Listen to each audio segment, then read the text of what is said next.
Bismillah, бүгін мансубаттардың тағы бір түрі бабу тамиз. Тамиз дегеніміз алисмул мансуб ал-муфассиру лиман бахама миназ-зават. Яғни исм мансуб және ол бір заттардың немесе сөйлемдердің мағынасын түсіндіруші дейді. Наху қаулик тасаббаба зайдун арақан. Тасаббаба зайдун, яғни зайд құйылды дейтін болсақ, немен құйылғаны белгісіз, арақан термен. Тафаққа бәкрун шахман, яғни бәкір толды. Немен толды? Яғни маймен толды. Таба Мухаммадун нафсан. Иштарайту 20 ғуламан. Малакту 90 нәжатан. Зайдан акрама минка абан, ажмалу минка вajhan. Осы қызылмен жазылғандардың бәрі тамиз, мансуб, аламат насбихи, аль-фатхату захират аля ахирихи. Тамиздің шарттары вала якуну илля накира. Яғни тамиз біздерде тек қана накира болу керек. Вала якуну илля баъда тамамил калам. Ол сөйлем толық болғаннан кейін ғана келеді. Тамиз ол екі түрге бөлінеді. Ол тамиз муфрат және тамиз жумла. Тамиз муфрат ол сөйлемдегі бір сөздің ғана мағынасын ашады, ал тамиз жумла ол сөйлемнің мағынасын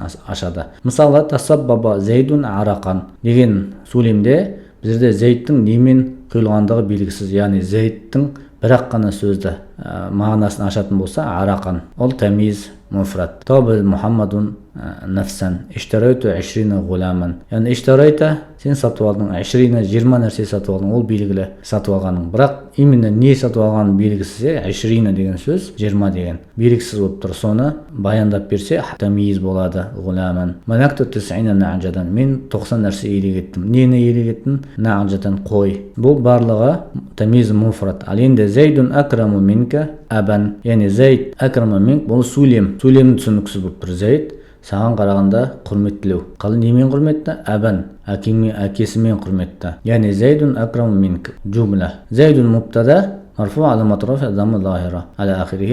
أكرم خبر مرفوع علامة رفعه الضمة الظاهرة على آخره. منك الجار والمجرور متعلق بأكرم. سلم أبا تمييز جملة منصوب علامة نصبه الفتحة الظاهرة على آخره. ده صلاة كليس سلم ده صلاة.